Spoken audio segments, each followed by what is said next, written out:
I'm Jacob Clifford. And I'm Adrienne Hill, and welcome to Crash Course Economics. In the last few videos, we've said a lot of nice things about how competitive markets allocate resources. You know, they do a pretty good job. But nobody's perfect. Sometimes markets get it wrong. Sometimes they fail. Sometimes the byproducts of production make people sick. Today, we're going to talk about those market failures and how economists address them.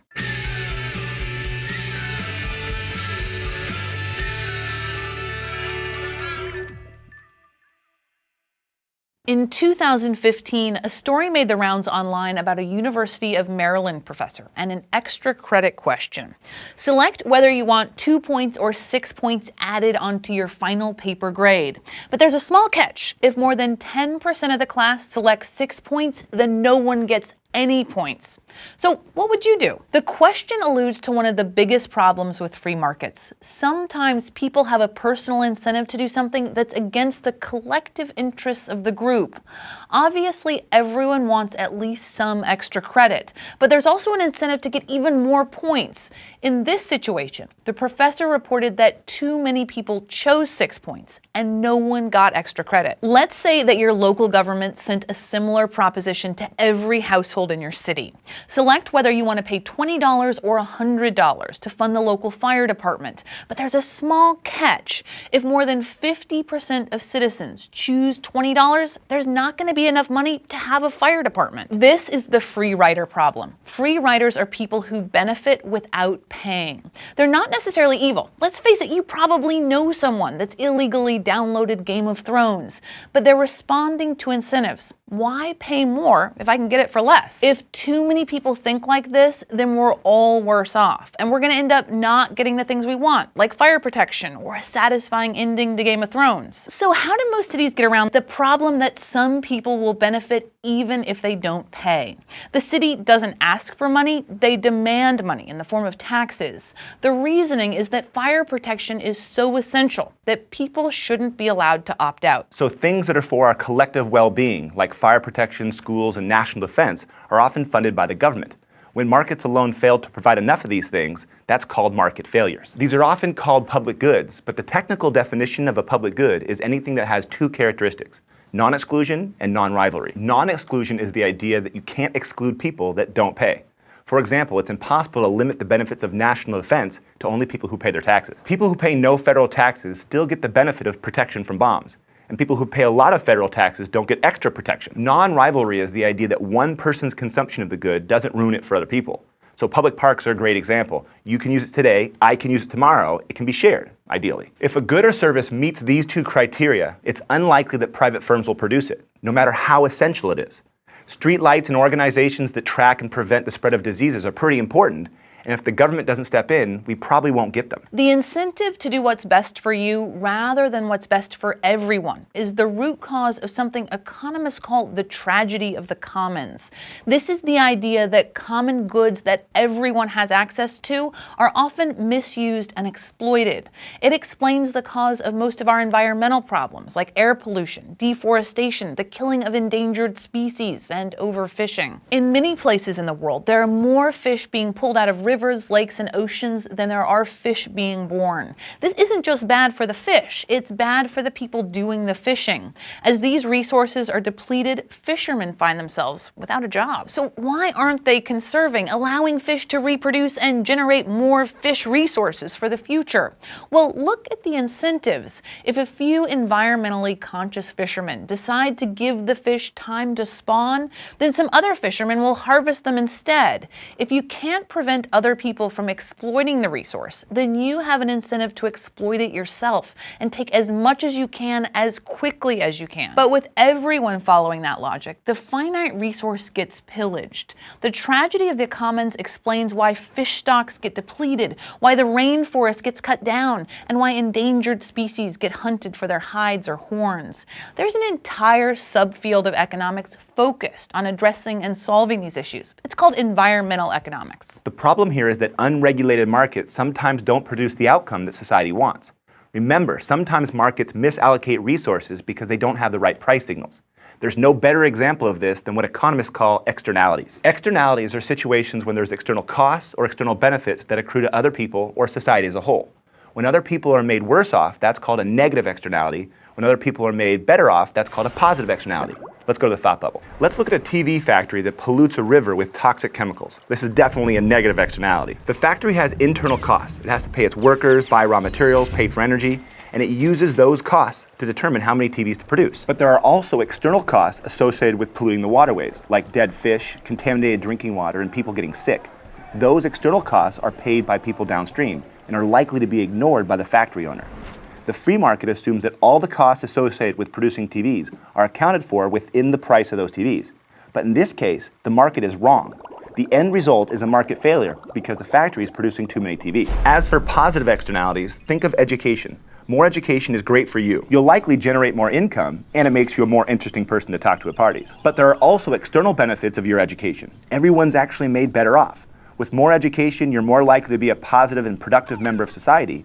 And if you earn a higher income, that means more tax revenue. Now, in both of these cases, negative and positive externalities, economists often look to the government to step in and solve the problem. For example, the government could tax a TV factory or subsidize education. In fact, externalities are the justification for almost everything the government does. When politicians tax cigarettes, fund education, subsidize fuel-efficient cars, or regulate financial markets, it's because they're convinced that the free market alone is not adjusting for externalities. Thanks, Thought Bubble. We've tried to explain the problem of externalities. Now let's talk about the solutions. When the government tries to fix externalities, it can use regulatory policies or market-based policies. Regulatory policies are simply rules established by government decree.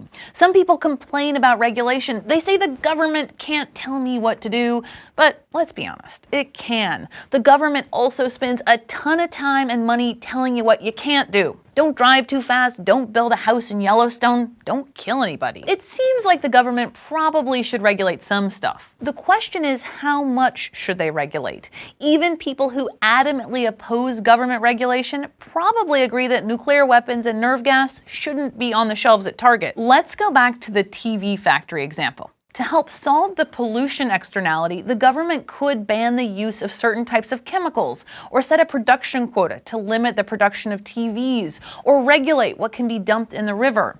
In the US, the Environmental Protection Agency has pushed for laws to control pollution, and these regulations have worked. Regulation can also create positive externalities. In some cases, the external benefits are perceived to be so high that the government essentially takes over the market. Consider education. Most countries have compulsory education, which requires citizens to be educated up to a specific age, and the government pays for schools through taxes. If the government didn't get involved, all education would be provided by private schools that would charge tuition. There might not be enough affordable schools to educate young people. The government funds education because they think that the external benefits, like literate, well-informed, erudite citizens, are so high it's worth forcing everyone to pay. Another way that governments try to solve externalities is with market-based policies. These are policies designed to manipulate markets, prices, and incentives to correct for market failures. The best examples are taxes and subsidies. A tax on the production of TVs or on the chemicals the factory is using will decrease production and limit pollution. Federal grants that help subsidize college education will increase the amount of education people buy. In general, economists tend to prefer market-based policies. Take cigarettes. Cigarettes generate high external costs on society. There's secondhand smoke, and there's higher healthcare costs for everyone due to smoking-related illnesses. The government could force cigarette companies to produce less or just shut them down entirely, but instead they tax cigarettes. The tax drives up the price, consumers buy fewer cigarettes, and this addresses the negative externality. Now, this market-based approach has one key advantage over the regulatory approach. Instead of spending money on enforcing regulations, the government is earning tax revenue that can be used for different purposes. In real life, though, governments often use both policies. In the US, the government taxes cigarette producers and regulates where people can smoke. It also restricts how tobacco companies can advertise and supports anti-smoking campaigns designed to convince people to quit smoking. Seriously, you should stop smoking. Market-based approaches to reduce negative externalities are also used to fight climate change. Many economists argue that taxes on carbon-based fuels like coal, oil, and gas are a more effective way to deal with air pollution. One oft-discussed market-based policy is emissions trading, or cap and trade. The government issues pollution permits, and if your factory doesn't hold one of those permits, it can't pollute. But companies can buy or sell those permits. This sets up incentives to go green. If you can produce without pollution, you can make money by selling your permits. But if you operate a dirty plant, you have to pay for those extra permits. As controversial as cap and trade can be among American politicians, it's interesting to note that it's already been used successfully in the US. A cap and trade program to reduce acid rain pollution, it worked. It cut sulfur dioxide emissions. According to a 2003 report from the Office of Management and Budget, the acid rain program accounted for the largest quantified human health benefits of any major federal regulatory program implemented in the last 10 years, with benefits exceeding costs by more than 40 to 1. Remember that extra credit question? What if the world's largest economies were given a similar proposition?